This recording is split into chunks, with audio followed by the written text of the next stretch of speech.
Hello, my name is Paul Geyer, and I'm here to chat with you today about diesel-electric generating plants.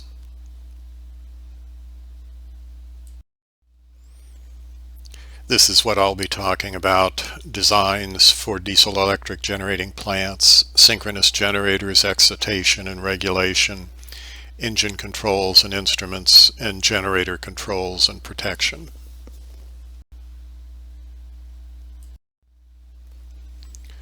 By way of introduction, this is just a little bit about me and what I've been doing for the last few decades. This discussion is about diesel-electric generating plants for facilities where utility power is not available. Rotational speed and brake mean effective pressure (BMEP) limits are summarized in Table 1 for various unit generator sizes and duties. Designs discussed here are representative and intended for illustration purposes only. These designs should be considered only as a suggested basis for design from which variations may be made. Many alterations to meet the specific site requirements or local conditions may be necessary. Table 1 has illustrative recommendations for unit sizes, maximum rotational speeds, and brake mean effective pressure for various classes of duty.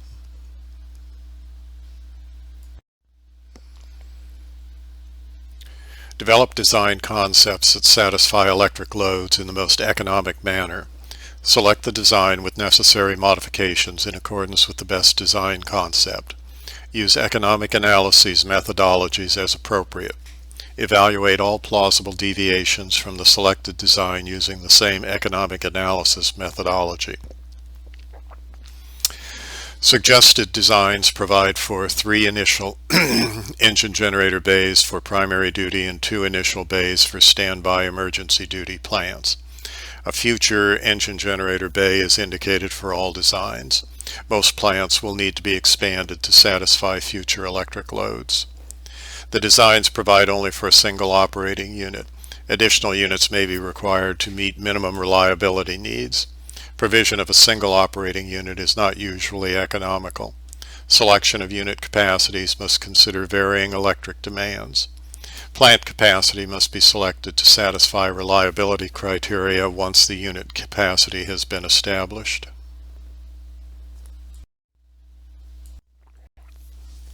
The number of units selected for any plant should provide for the required reliability and flexibility of plant operations.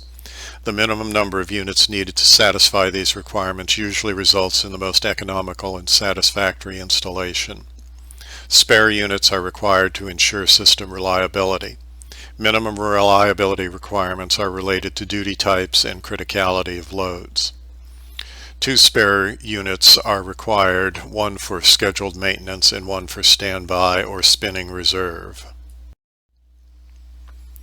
1 spare unit for standby duty is required for scheduled maintenance. Another unit may be required for spinning reserve when justified. With regard to emergency duty, no spare is usually required in the continental United States. 1 spare unit may be required for plants outside of the continental United States. To provide for future growth, the firm capacity, total capacity less spare capacity, shall be no less than 125% of the maximum estimated electric demand. For an economical operation, individual generating units should be operated at least 50% of their rated capacities to satisfy minimum or average demand. Consider providing a split bus tie circuit breaker to permit partial plant operation in the event of a bus failure. An example of individual unit capacity sizing based on meeting unit and plant capacity criteria is shown in Table 2. Generally, utilize the NEMA MG1 motors and generators standard sizes. Notice that the largest unit size was selected in the example. Other factors, however, such as the type of the load served, may affect optimal unit sizing. Prime duty generating units are rated 100% of their capacity and are also capable of generating at 110% capacity for 2 hours out of any 24-hour period. Standby emergency duty units are also required to have a continuous rating but are not provided with any reserve capacity. To prevent the loss of an operating unit in system collapse, even one having reserve capacity, proper load shedding or spinning reserve backup must be provided. Load shedding, electrical load segregation to allow dropping of less critical loads, is preferable to loss of an entire plant. Table 2 indicates examples of individual generating unit capacity sizing.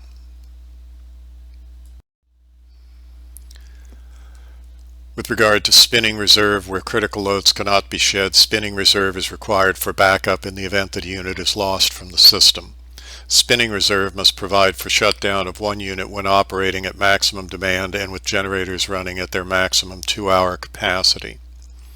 Motor loads may affect unit sizes either because of other voltage sensitive loads or because of the size of the motor in relation to unit size.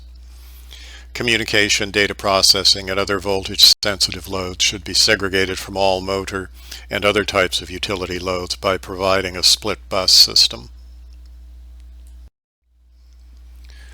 Starting large motors will have an effect on generators because the starting kVA of a motor is about 3 to 8 times its running kVA, kilovolt amperes. Design motor starting loads to prevent voltage dips which are significant enough to cause the system to shut down.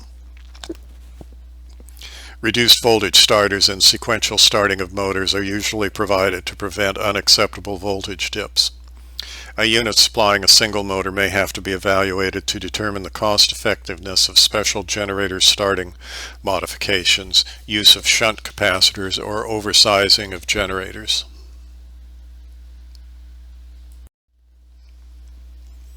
With regard to fuel selection and fuel types, the fuel for diesel engines may be any of the following types depending on availability and economics. The fuel types are listed on slide 14.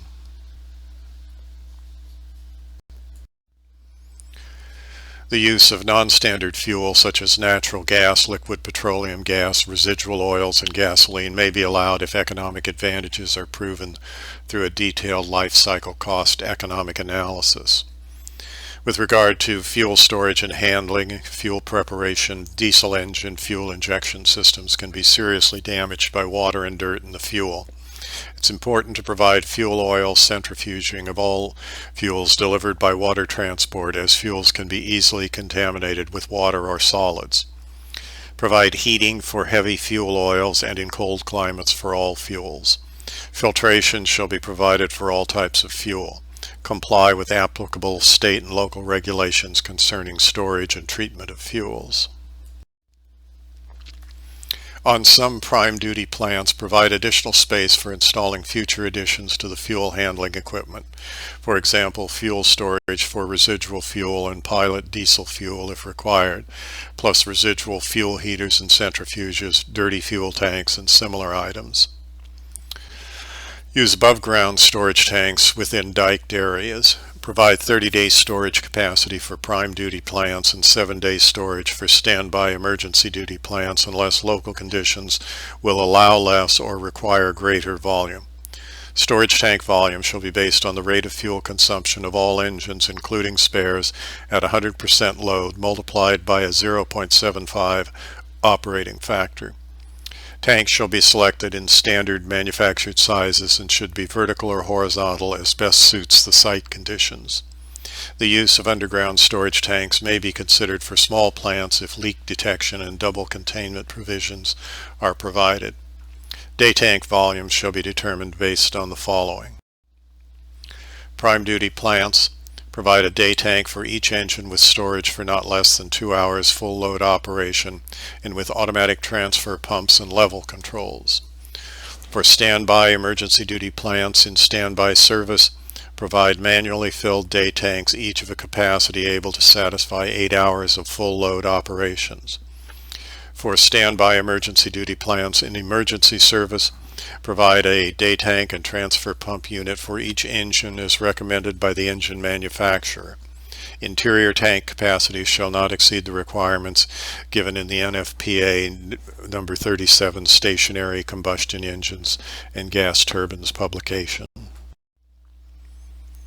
Air tank systems use an outdoor air tank for all prime and standby emergency duty plant designs except for very small units in warm climates. Intake velocities and pressure drops should be selected in keeping with engine limitations.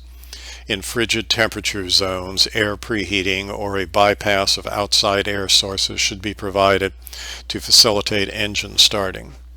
Four-stroke engines require approximately 3 to 3.5 CFM of free air per brake horsepower.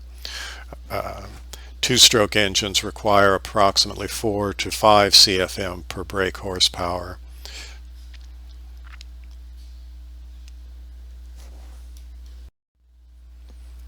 Pre-cooling of intake air is not allowed.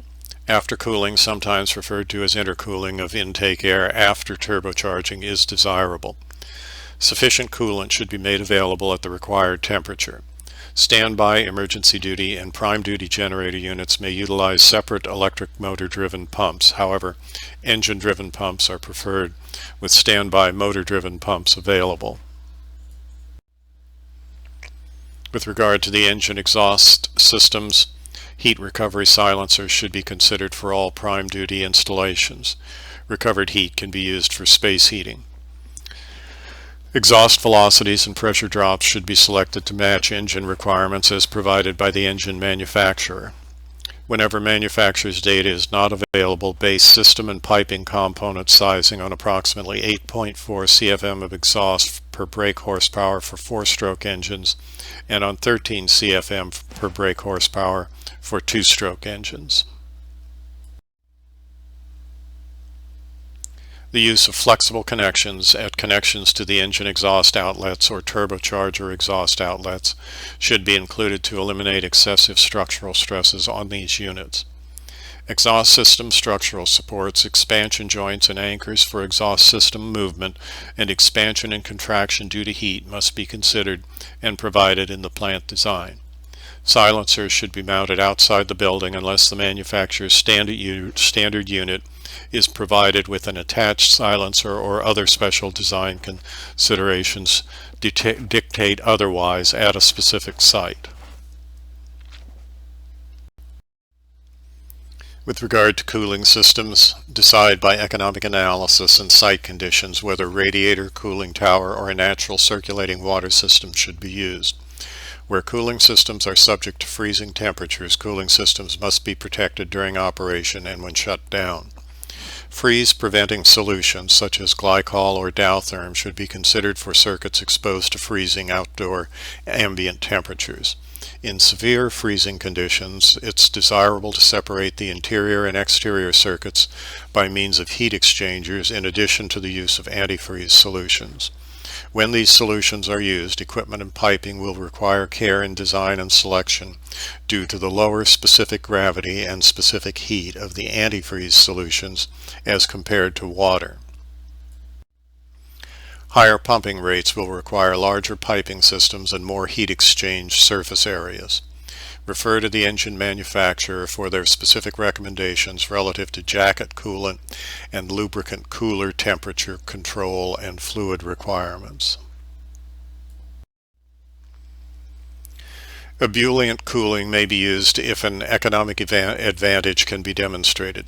The use of steam must be continuous and cannot replace heat recovery from jacket coolant or heat recovery silencers.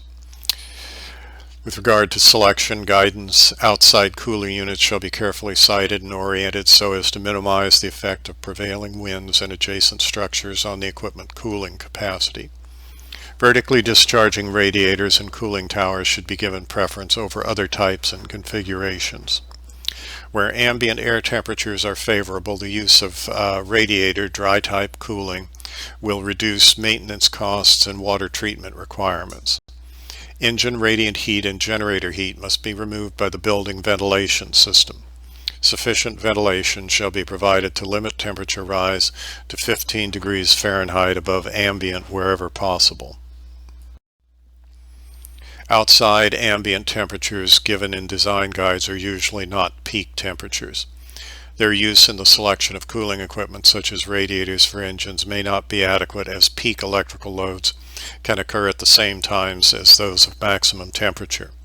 It's recommended that summer design dry bulb temperatures be increased by 10 degrees Fahrenheit to 15 degrees Fahrenheit over the design temperature listed. In no case should the design temperature be less than 110 degrees Fahrenheit. Incalculable factors such as wind direction and eddies, unusual weather conditions, and other causes of air recirculation through a radiator or cooling tower can only be incorporated into plant design by such means. The lubricating oil system should include clean and dirty oil storage tanks, transfer pumps, piping for transfer and unloading, filters, and operating control systems. Storage tank size needs vary for unit and plant sizes. Sufficient supplies of lubricating oil should be provided so that a delay in delivery will not impair plant operation.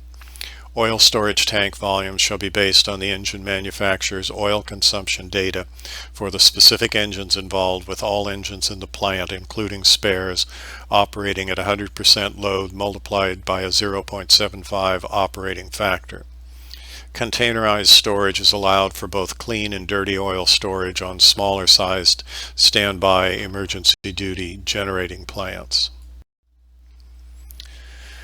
With regard to the lubricating oil filters, engines are normally supplied with lubricant filters, pumps, and coolers by the engine manufacturer. If they are to be supplied separately, they should conform to the engine manufacturer's specifications. Each engine should be fitted with a duplex full-flow filter. Bypass filtering may not be economically justified for the smaller plants. Strainer mesh size shall conform to the engine manufacturer's standard practice. For warm-up systems, all engines should be fitted with jacket coolant and in some cases lubricant oil warm-up systems as recommended by the engine manufacturer when operating temperatures warrant. The lubricant warm-up system is usually required on standby emergency units. Normally, main lubricant pumps are mechanically driven from the engine. Warm-up and bypass filter pumps may be driven separately with electric motors. Provisions must be made for removing and holding waste oil from the generating plant. For prime duty plants, lubricating oil should be reclaimed by removing dilutants and insoluble contaminants. Acidity should be controlled by means of a combination absorption and vaporizing process, and possibly centrifugal purifiers and clarifiers in either a batch or continuous operation. Packaged reclaiming systems designed specifically for this purpose are available. The heat source for these systems can be from direct-fired equipment, reclaimed heat, or electric power. Provisions must be made for the removal of waste solids from these systems. All diesel-electric plants using heavy fuel oil or blends of heavy and light oils should be provided with lubricating oil reclaiming systems. Lubricating oil treatment systems shall be of the type approved by the engine manufacturer and suitable for the type of lubricating oil recommended by the engine manufacturer. Some types of treatment remove desirable additives required by the engine manufacturers, and removal of these additives may nullify the engine manufacturer's guarantees. With regard to starting systems for air starting, the method used for starting shall be the standard design of the engine manufacturer. Direct injection of compressed air into cylinders is the preferred method of starting large diesel engines in prime duty and standby emergency duty plants. Air motors are optional for smaller units. Where engine size requires the use of more than one starting air motor as indicated by the manufacturer's standard instruction, the extra motors, controls, and assemblies shall be provided as part of the engine package. Where compressed air is used for starting, 2 starting air compressor units shall be provided. One unit should have an electric motor drive, one unit should have a dual electric motor diesel engine drive with battery start for the engine drive. Where air starting is to be used, air receivers shall be sized to provide multiple starts based on the following: For prime and standby duty plants with 2 engines, a minimum of 3 starts shall be provided for each engine. This requires a minimum of 6 starts.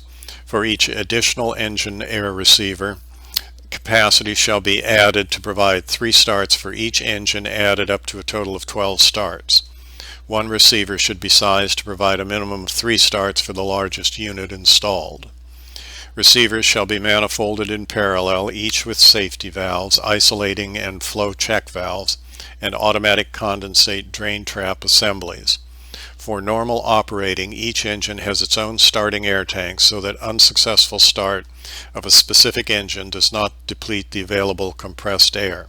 However, under emergency conditions, the manifold starting air pressure shall be as recommended by the engine manufacturer. Normal starting air pressure is 250 psi with a 300 psi design pressure.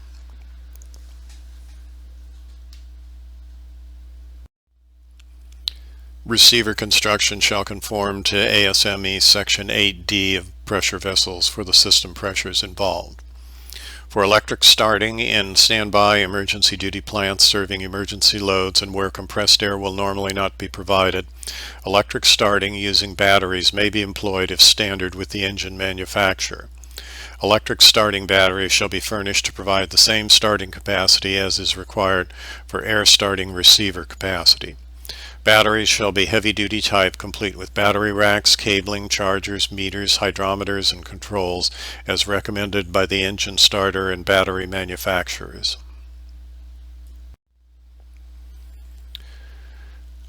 With regard to preheat system for testing standby emergency duty units, consider providing engine coolant and lubricating oil preheating systems to facilitate scheduled tests of generator sets.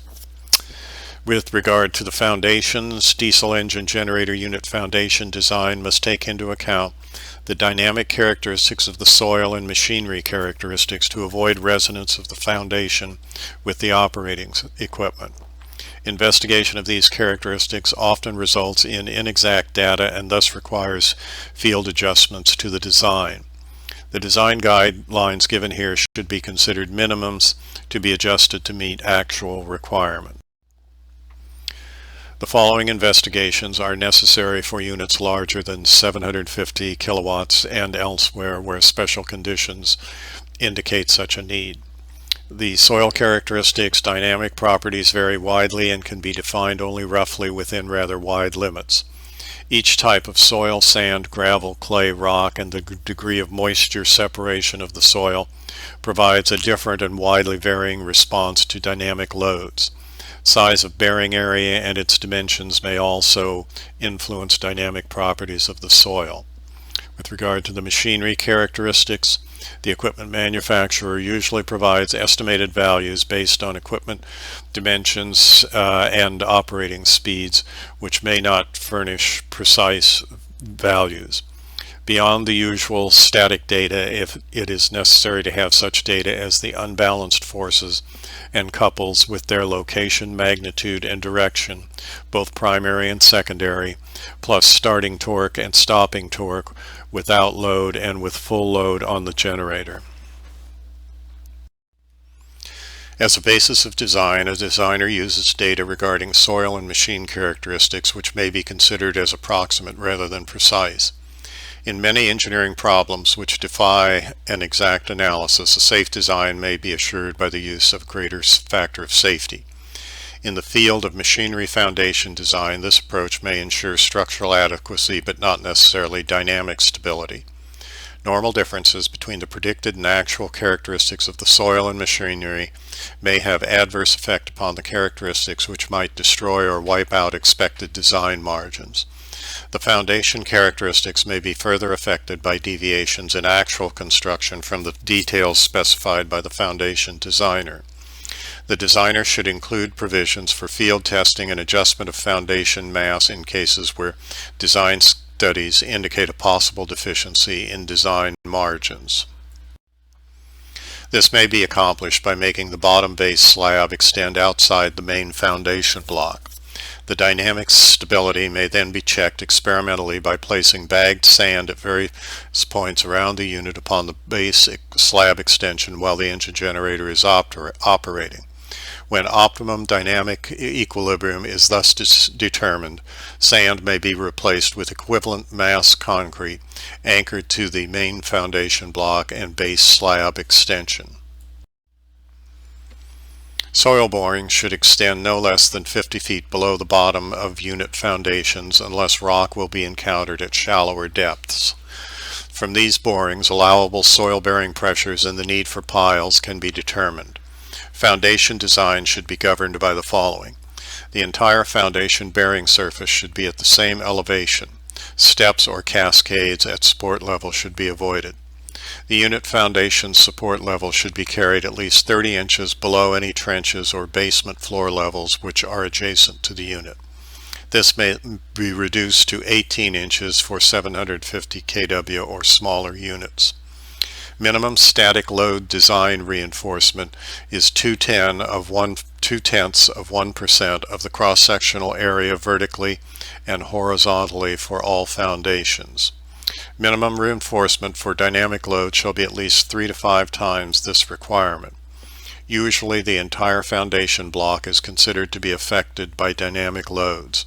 For larger or not well balanced units, reinforcing should be designed substantially heavier. If bearing level is solid rock such that there is a minimum of 5 feet of rock, cover the bearing surface with a 12-inch layer of sand for a cushion. Great care should be taken to avoid excessive or unequal settlements. Generally, the soil at elevations upon which unit foundations will bear directly should be capable of supporting a minimum uniform load of 3,000 psf without excessive settlement. The soil at elevations lower than the bearing level for depths at least equal to unit block lengths should be of uniform quality without layers or pockets of weak soils.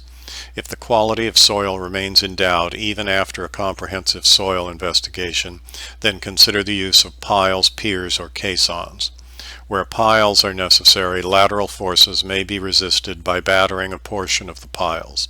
Concrete piles, if used, should be reinforced for at least the upper 1/3 of their length. Drives so top of pile will project into diesel foundation block or base slab a minimum of 6 inches. For small units, isolated foundations may not be necessary.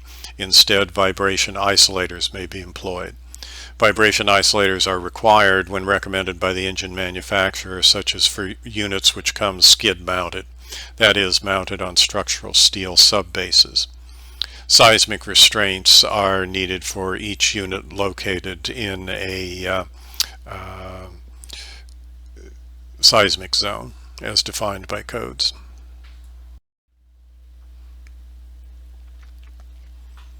With regard to the cranes for engine servicing, hoists should be sized for the servicing of engine and generator components. Cranes should not be sized to extend over the entire engine operating area, but only over engine generator units and their associated laydown space area. Follow the engine generator unit manufacturer's recommendations for crane and hoist capacity.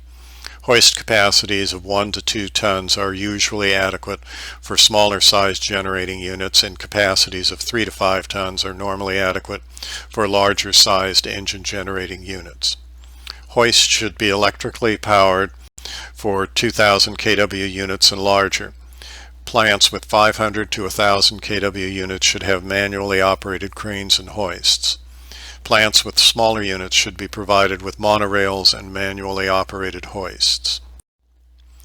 Where hoists are provided to service equipment in basement or lower floor areas, openings should be provided in ground level floor slabs to allow penetration of the equipment in the lower areas. Fit openings with removable gratings. Hoist lengths should be adequate to serve the upper and lower plant levels. Now some comments on synchronous generators, excitation, and regulation. Diesel engine generated units commonly are rated for from 10 kW to over 2,500 kW continuous output. Figure 1 indicates the major components that comprise a synchronous generator. Synchronous generators are built to the requirements of the NEMA MG1 motor and generators standard. Regardless of the duty rating, i.e. for prime, standby, or emergency use, the usual specifications require that generators be capable of carrying the gross kW of the diesel engine without exceeding the temperature limits of NEMA MG1 for continuous duty. Limitations are based on 40 degrees centigrade ambient and altitudes not exceeding 3,300 feet, utilizing the specified insulation classes B and F. Where these values are exceeded, NEMA MG1 stipulates a decrease in the allowable temperature rise. NEMA MG1 has two temperature rise classifications, continuous and standby. The NEMA MG1 standby temperature rise shall not be used as a basis for generator ratings used in standby or emergency duty plants. The generator voltage should be the highest standard voltage commensurate with the load served and the electric distribution or utilization system characteristics. NEMA standard voltage ratings shall be used except where special conditions prevail. The use of step-up or step-down transformers should be considered only under extending circumstances. Standard generator voltages to be used are 208Y 120 volt, 480Y 277 volt, 4160 volt, 13800 volt.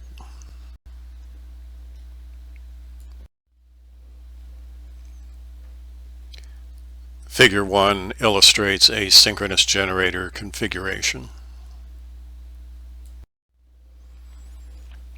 The brushless exciter and static voltage regulator combination is considered to provide the best performance available, as it provides all the features available from brush-type rotating DC generators or brush-type static exciters while eliminating the maintenance and radio noise features of the brush type. All generators in a plant shall be capable of operating in parallel with each other and shall be connected so that any or all units can furnish power to the main bus at the same time. Where plants may operate in parallel with commercial power, coordination with the serving utility must be maintained. The plant shall be designed with the capability for paralleling with an infinite bus. Synchronizing operation can be performed manually or automatically. For both methods, control of incoming voltage and speed is required to match the system before closing the generator circuit breaker. The use of a permissive synchronism check relay series with the synchronizing switch is suggested. Manual synchronizing is provided on most attended electric generating plants. Automatic startup, synchronization, and shutdown is normally only provided for unattended plants. When generators are operated in parallel, proportional division of the electric load depends on the power supplied by the engine, which is controlled by the speed. However, reactive kilovolt ampere reactive power, kVAR, division is shared according to generator excitation. Provisions to adjust excitation for kVAR sharing in the generator control is called cross-current compensation. Cross-current compensation is provided by each current transformer supplying each voltage regulator and acts to limit each generator's share of the total kVAR required. The load is proportionally shared to each generator's rating.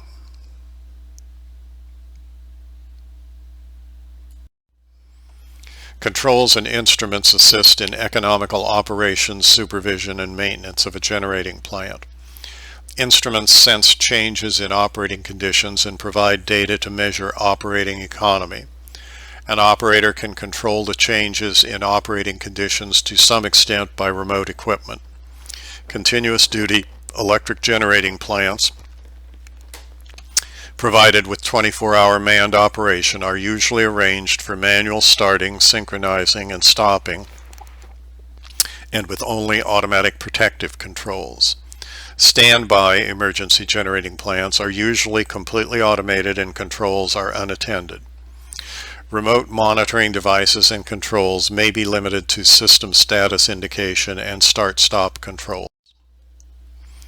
Speed governing systems maintain the same operating speed, that is the frequency, after load increase or decrease by adjusting the fuel delivered to the engine in proportion to the load regulated. As long as the specified performance characteristics are met, the type of the speed governing system provided, that is mechanical hydraulic, electric, etc., should be left to the engine manufacturer's discretion. Speed regulators can be either speed droop or isochronous type. Droop operation permits engine speed to increase as load is removed. Isochronous operation maintains the same speed at any load. Some governors can be operated in either mode. Governors consist of hydraulic or servo systems used for fuel control in conjunction with speed sensing elements. Hydraulic governors utilize the centrifugal force produced by rotating flyweights to actuate the hydraulic servo system. The electric hydraulic type uses electric signals for actuation of hydraulic servo mechanisms. There are also completely electronic governing systems. Electric signals can also be initiated by changes in frequency, speed, or responds even faster if initiated by load changes. Industry-recognized performance requirements are given in Table 3. These requirements provide uniform concepts for the appropriate application classification without introducing unwarranted technical refinements and augmented costs. The guide specifications and the industry specification from the IEEE Publication 126, Speed Governing of Internal Combustion Engine Generator Units, provide systems for independent or parallel operation. With regard to modifications, generally the use of the appropriate specification is all that is necessary. However, when paralleling with the local utility company is a requirement, special review and approval of the performance characteristics and the type of load sharing control specified may be appropriate. Special applications such as another incoming service or more precise frequency and voltage requirements may be evaluated on a case-by-case basis. Values given in Table 3 may not be available for all engine sizes, duties, or manufacturers, and may either be excessive or not exacting enough for a specific requirement. It may be more economical to provide some type of power conditioning for many precise voltage and frequency applications. Monitoring and shutdown controls are necessary for unit protection. Also needed are devices to start and stop the unit and to select the operational mode when more than one method of operation is provided. The minimum requirements for protection of any diesel generator set incorporate the following shutdown devices monitoring the engine: low lube oil pressure with pre-alarm before shutdown, high water temperature with pre-alarm before shutdown, and overspeed. Table 3 is indicated on slide 55, the performance requirements and the electric service applications.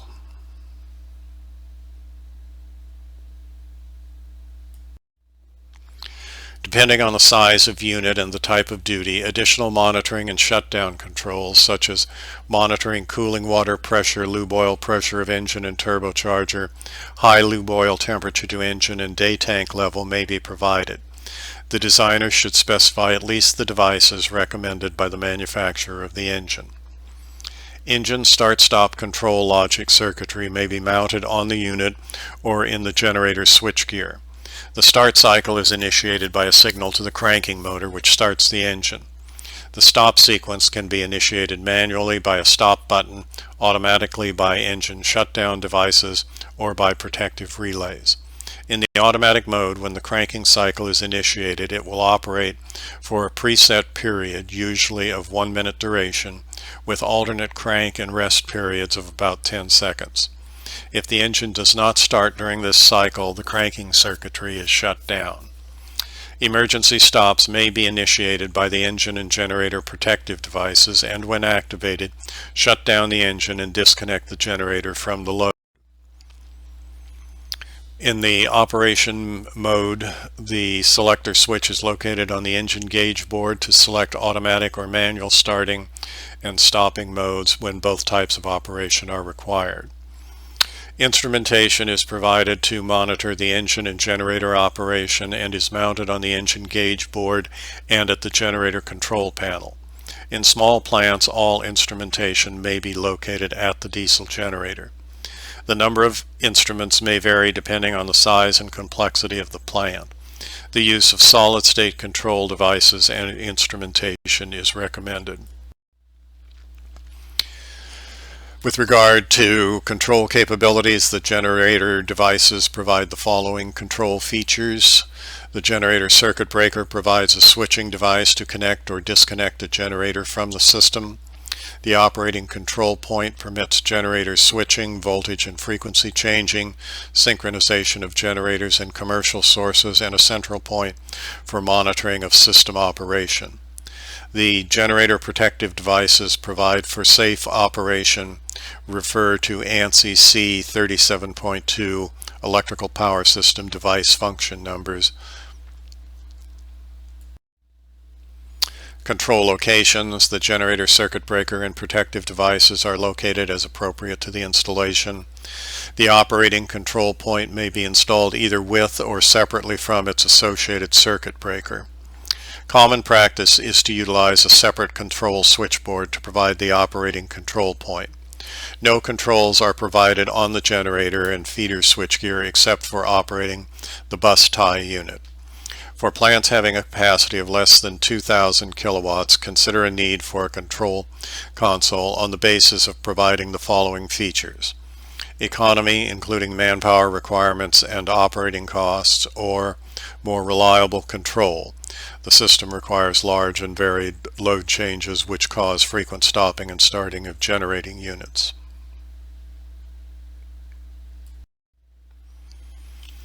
In some cases, it may be desirable to also provide control at the switchgear. Such a case might be one in which the design configuration requires a significant separation between the control room and the switchgear room, or if simplicity of operation is paramount. Safety considerations for maintenance at the switchgear can be provided as long as the circuit breaker is of the draw-out type having a test position. Otherwise, some other method of preventing simultaneous local and remote control is necessary. For small low-voltage plants, low-voltage generators quite often have the generator controls and circuit breaker provided as part of the skid-mounted engine generator used. Generally, an automatic transfer switch is used for single low-voltage diesel generator operation to transfer loads from a normal source to the generator. Circuitry is included to sense normal source failure, initiate starting of the engine generator, and transfer the load to the generator. When the normal source is restored, the switch will automatically transfer the load back to the normal source and shut down the engine after a predetermined time.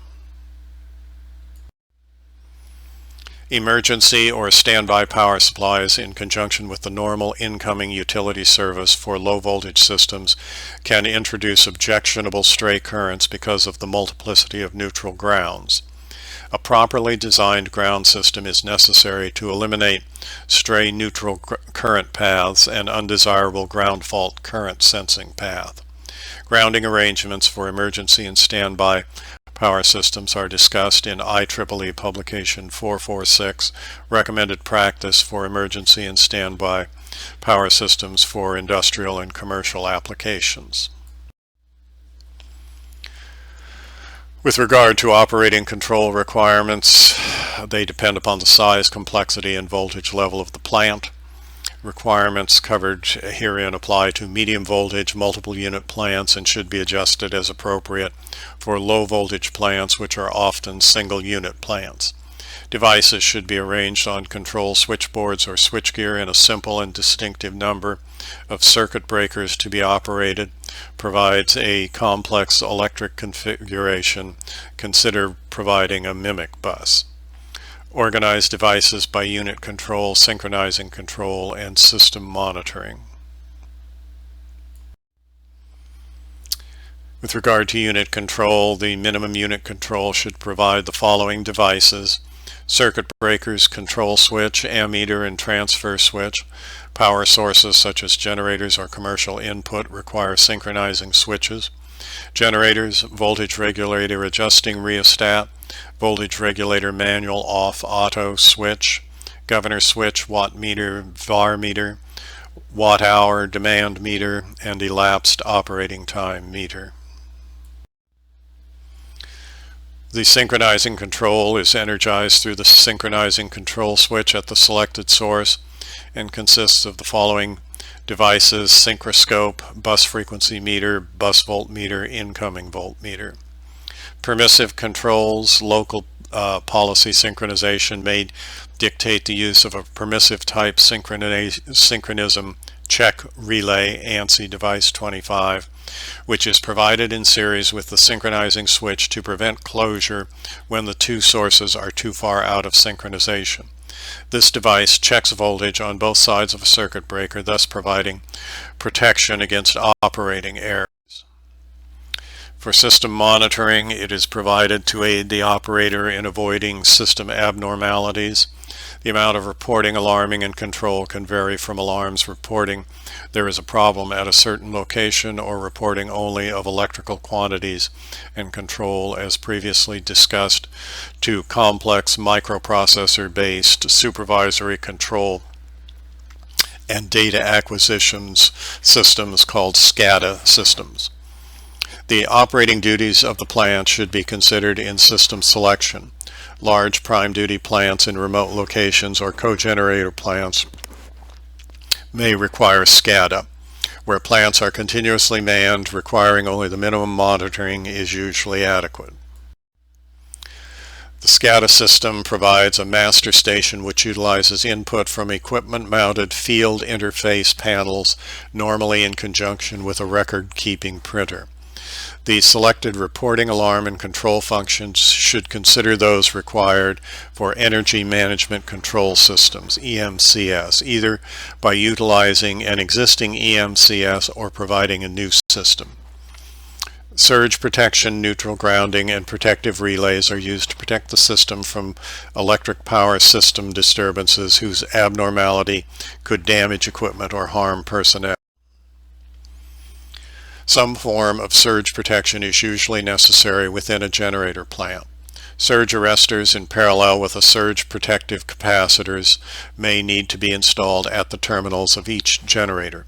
Surge protective capacitors reduce steep wave fronts which, if imposed on rotating machinery, could result in stresses exceeding insulation impulse strength of a machine.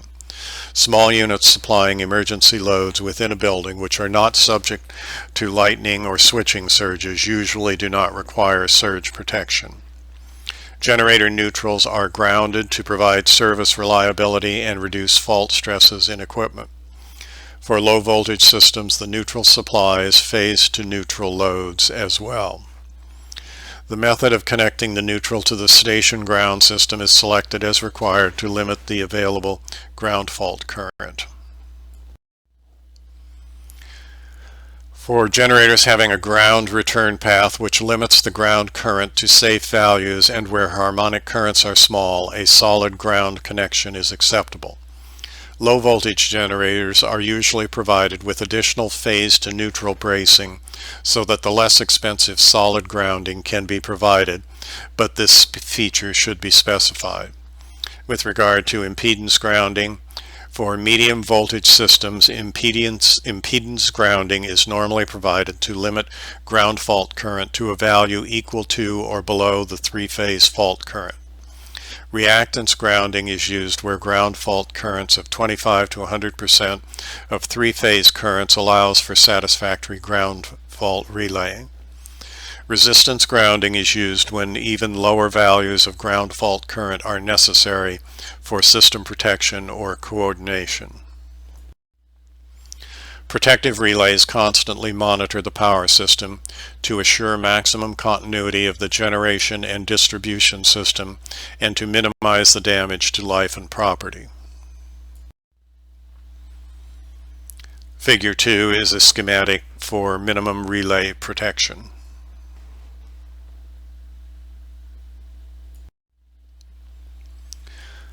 The normal protection required for medium voltage generators is shown in Figure 2.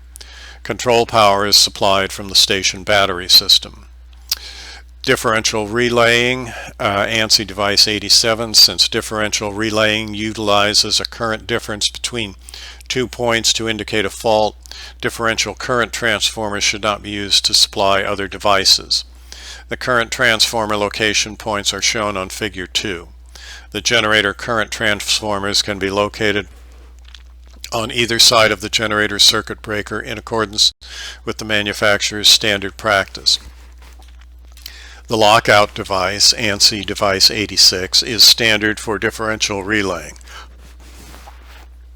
For ground relaying, ANSI device 51G, the lockout feature is desirable for ground relaying, but it is not necessary in plants having adequately trained personnel.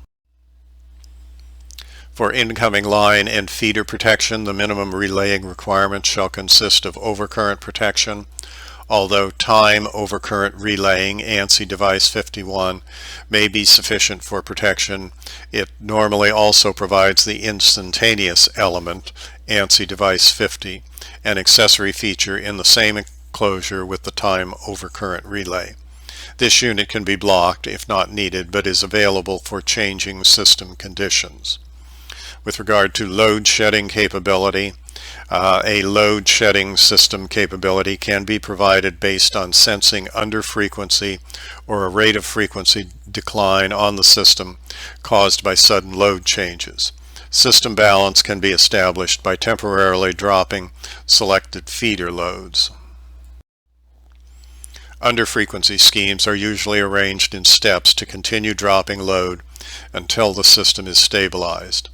The use of undervoltage sensing is inadvisable since the generator voltage regulators will tend to compensate for voltage decay.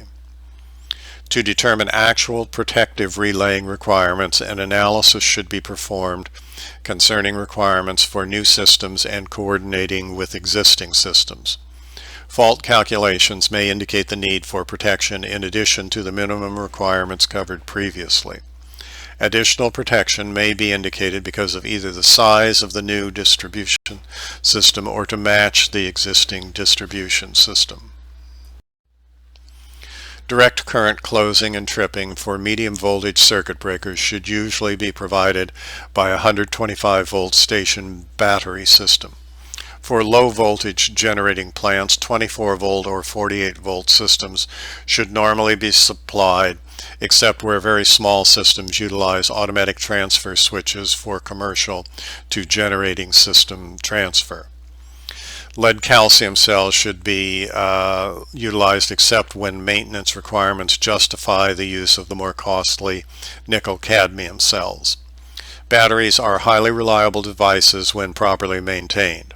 Provision of a second battery system will usually not provide any more reliability since its system's maintenance will be on the same level as the system it backs up. However, for very large plants, consider supplying one half of the plant loads from separate battery systems, which can be interlocked so either or both systems can supply the load, but systems cannot be paralleled. And that brings us to the conclusion of this brief discussion of diesel-electric generator plants. I hope that this has been of some interest to you and was about what you were looking for, and that the information provided here will help you to address diesel-electric generating plant projects as they come across your desk from time to time in the future. And with that, let me thank you again for letting me chat with you, and have a nice rest of the day.